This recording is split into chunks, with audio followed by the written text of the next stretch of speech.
one who attacks cherished beliefs and traditional institutions as being based on error or superstition. Unfortunately, most of what you think you know about the United States is wrong. How many people here know that the Declaration of Independence was signed on 4th of July, 1776? Everybody who raised their hand is wrong. Okay? The Declaration of Independence was authorized by the committee on the 4th of July. They took it out and had 28 copies made, and eventually it was signed by August 2nd. And you can come up and read the document here that gives you that information.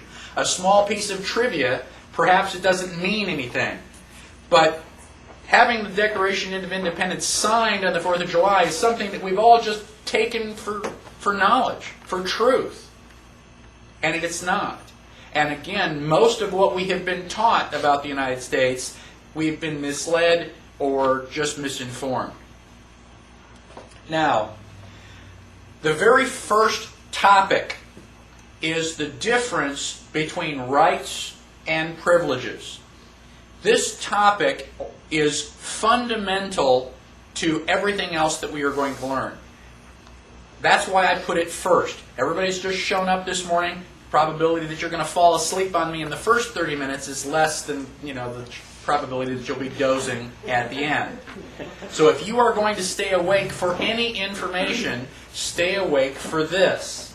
If you don't understand this, the rest of the class is basically hot air.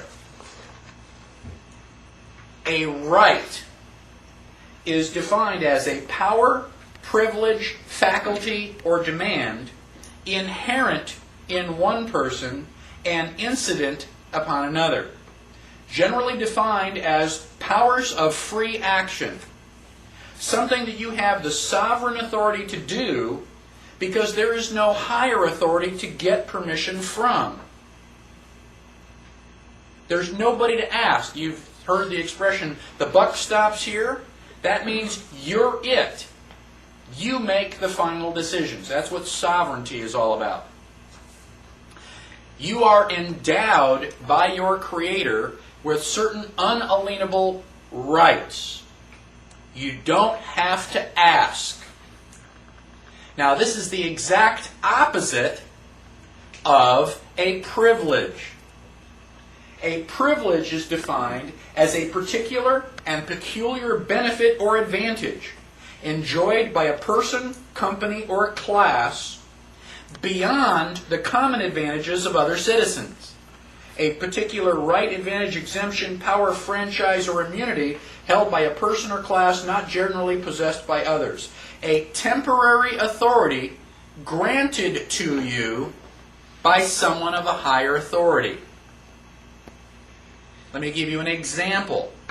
If I walk out of the back door of my house and I walk out onto my land, I can walk back and forth, back and forth, back and forth across my land all day long. Do I have to ask anybody for permission?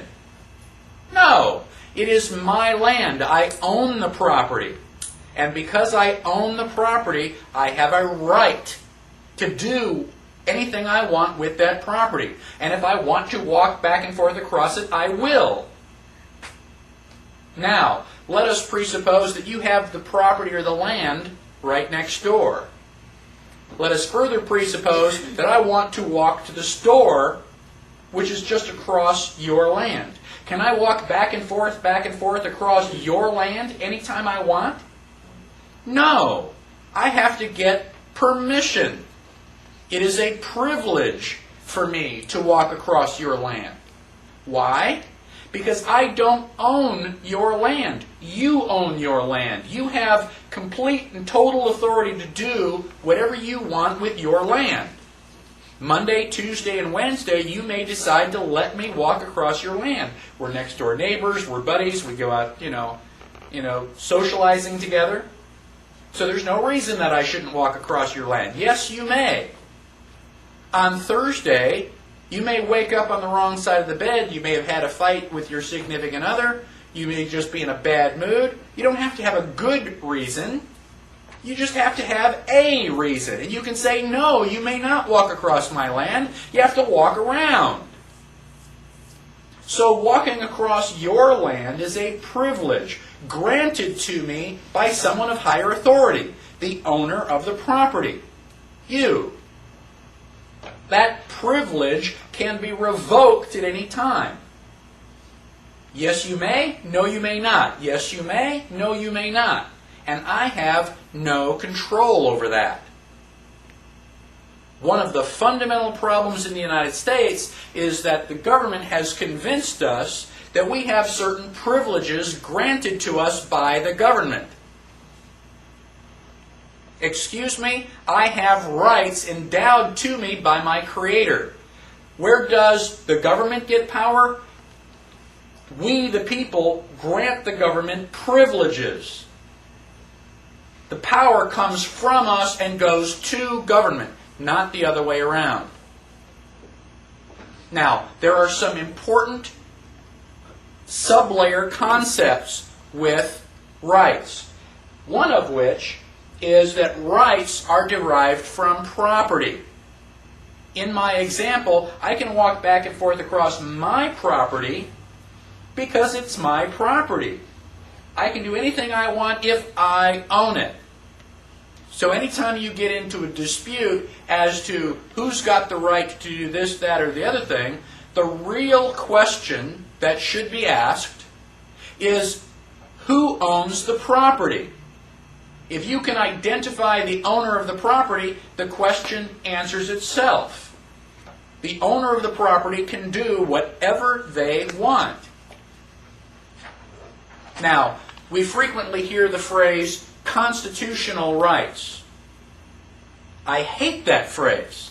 Stop using that phrase. Do not say constitutional rights. The reason that I hate that phrase is because constitutional rights sounds like the Constitution grants us rights. If you are granted something, is it a right or a privilege? It's a privilege. It is impossible to grant someone a right.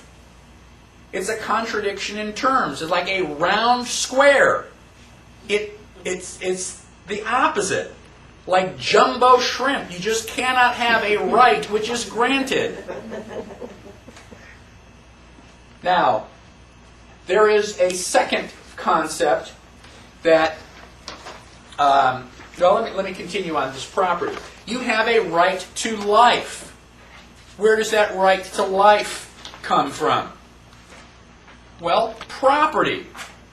Who owns your body? I hope it's you.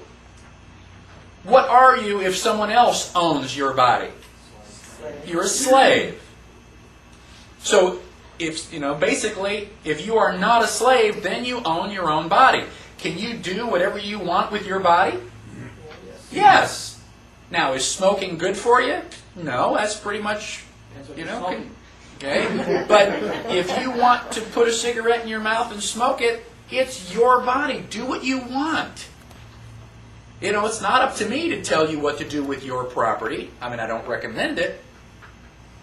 But you're the property owner. Now, John Adams said, the moment the idea is admitted into society that property is not as sacred as the law of God, and that there is not a force of law and public justice to protect it, anarchy and tyranny commence. The law of property is the most important law. Period. Even a 2-year-old understands property. Mine. Mine. That's mine. They don't understand it well, but they do understand that owning property is important. And as we get older, somehow we lose sight of that fact. We need to be just a little bit more like a 2-year-old to go, that's mine. And we have to be willing to defend that property.